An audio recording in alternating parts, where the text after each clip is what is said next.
Beenleigh Uniting Church is located at 32 to 50 Mount Warren Boulevard, Mount Warren Park. The building is a two-storey building. The top floor of the building contains the church auditorium, Wesley Hall and a kitchen. The lower level contains the church office, Cromwell Room and additional tenanted office space. There are multiple exits from the building and assembly points at the front and the rear of the building. This safety presentation is based on the requirements of the Queensland Building Fire Safety Regulation 2008.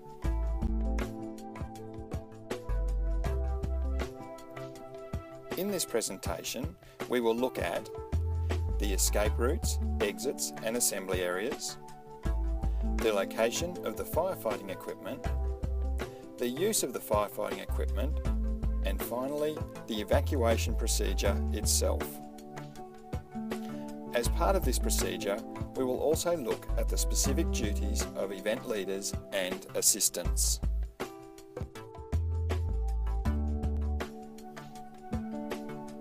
A full version of the Beenleigh Uniting Church's fire and evacuation plan is available from the office for perusal upon request. Now, let's look at the escape routes and exits. It is important that you are familiar with all escape routes. In the event that your main escape route is blocked, you will need to use the alternative evacuation route.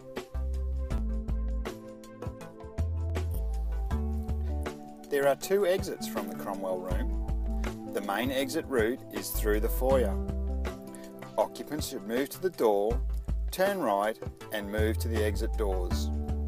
Once outside, turn left and follow the path back towards the car park. Turn left at the end of the building and follow the path back towards the stairs. Turn right and continue along the path to the car park. Walk across the car park and assemble on the grass area near the large tree which serves as the assembly point.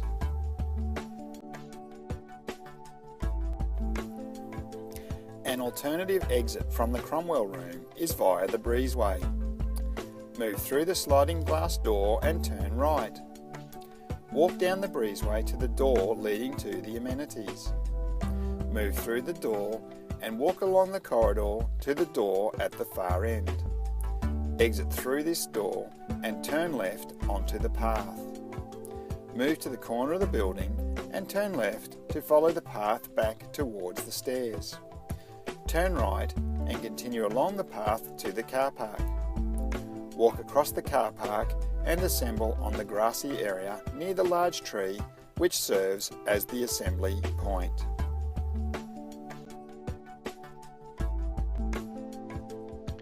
If you are in the offices, move quickly to the marked exit. Once outside the building, turn left and follow the path back towards the car park. Turn left at the end of the building and follow the path back towards the stairs.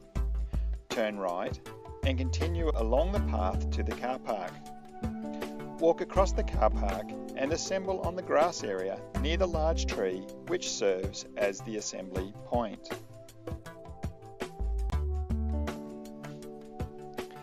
If it is unsafe to walk along the side of the building to the assembly point, occupants should turn right when leaving the offices. Proceed through the gate and move to the level area near the school fence.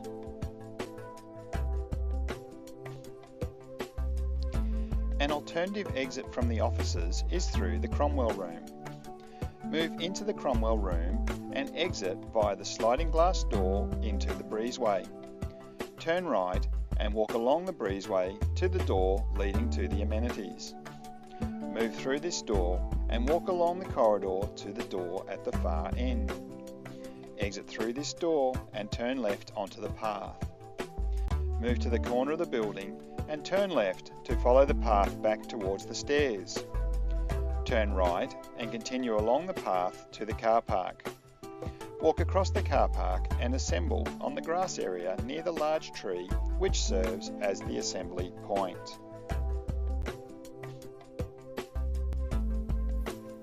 Once occupants have been moved safely to the assembly point and the roll call completed, occupants are to wait for further instruction.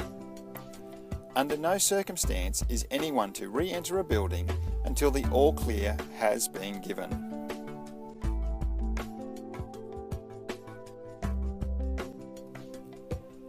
Now, let's look at the locations of the various pieces of firefighting equipment.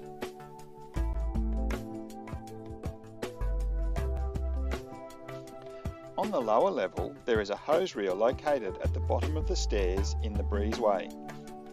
A dry powder fire extinguisher is located in the foyer. A further dry powder fire extinguisher is located in the office area. If required, first aid kits can be found on the kitchen bench in the church office. Firstly, it is important that you only use the firefighting equipment if it is safe to do so and you are confident in using it. Fires can be dangerous, and you should always be certain that you will not endanger yourself or others when attempting to put out a fire.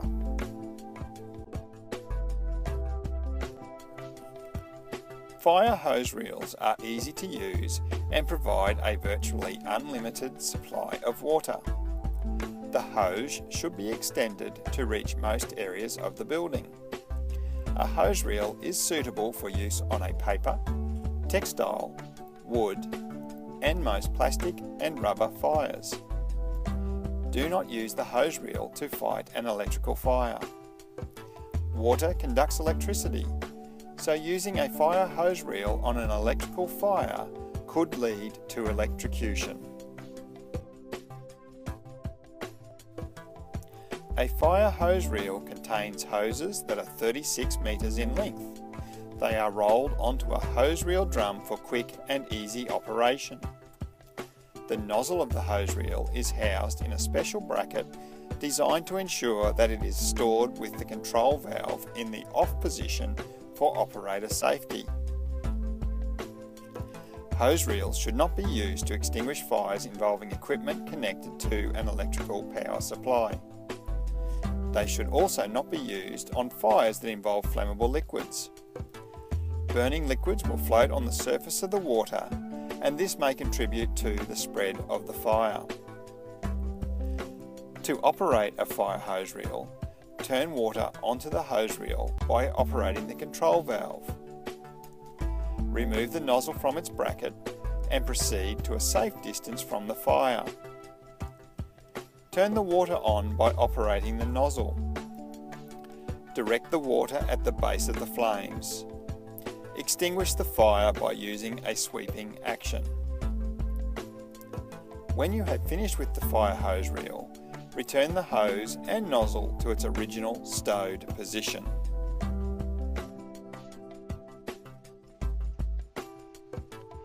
All the fire extinguishers in Beenleigh Uniting Church are white-banded dry chemical fire extinguishers. Dry chemical fire extinguishers contain a powdered substance that, when discharged, can be used on most classes of fire, including equipment that is connected to an electrical source. To operate a fire extinguisher, remember the PASS acronym. P, pull the pin. A, aim the nozzle. S, squeeze the trigger. And S, sweep the fire side to side.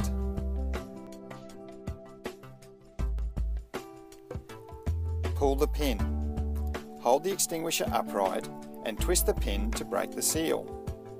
Once this has been done, pull the pin to release the trigger. This will allow you to discharge the extinguisher. Aim the nozzle. Before approaching the fire, it is a good idea to test the extinguisher first. Once this has been done, aim the nozzle at the base of the fire. By doing so, you will hit the fuel source. If you aim at the flames, the powder will fly right through the fire and have little or no effect at all. Squeeze the trigger. Pressing the two handles together will release the pressurised extinguishing agent in the extinguisher.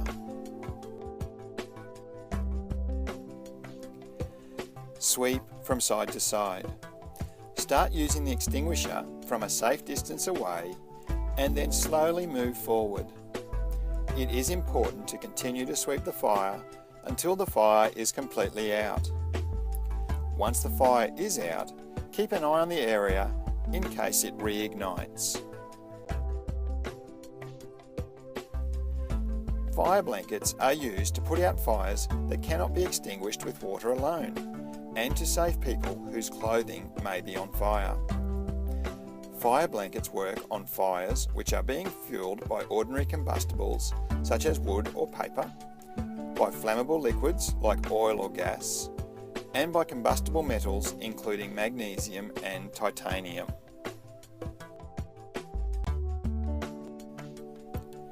To use the fire blanket, you will first need to remove the fire blanket from its wall-mounted holder.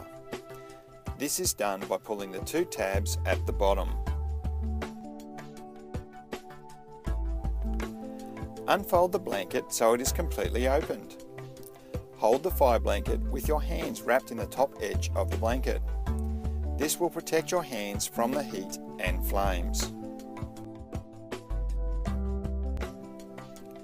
Cover the flames completely with the fire blanket by throwing or placing the blanket on top of the fire and leaving it there until the fire goes out. Let the fire blanket cool completely for 30 minutes to an hour after the fire is out. As most fire blankets are designed to be reused, it can then be folded up and returned to the wall-mounted holder. The final rule to remember if you choose to fight a fire is to always position yourself with an exit or means of escape at your back. You do not want to become trapped if something unexpected happens and you need to get out quickly. Now, let's look at the evacuation procedure. If you are the first person to locate a fire, alert the group leader and, only if it is safe to do so, attempt to extinguish the fire. Remember to make sure you have a clear exit before doing so. Meanwhile, other members of the group should prepare to evacuate.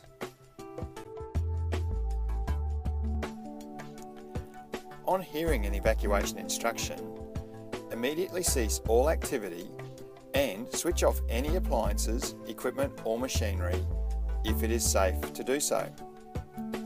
You can then assist any person experiencing difficulty with the evacuation. Take a quick look to your left and right to see who is standing or sitting nearby. Walk quickly and calmly to the assembly area via the nearest exit. At the assembly area, form into groups to assist the leader to ensure everyone has been safely evacuated. Report to the leader if you cannot locate the person that was to your left or right before you evacuated. Do not re-enter the building. Remain at the assembly area until otherwise instructed. If for any reason you need to leave before the all clear is given, please let the leader know that you are leaving.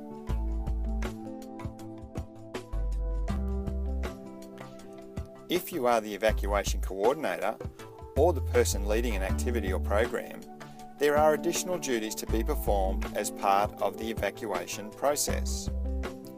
You need to investigate the fire situation.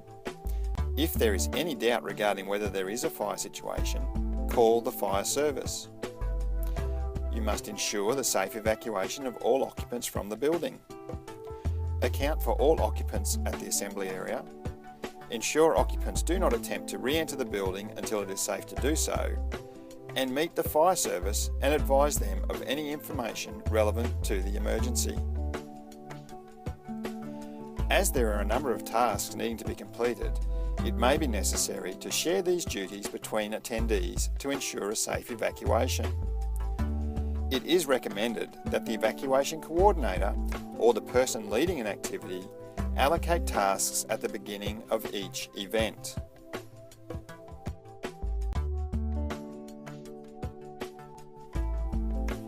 That concludes the Beenleigh Uniting Church's Fire and Evacuation Instructions presentation.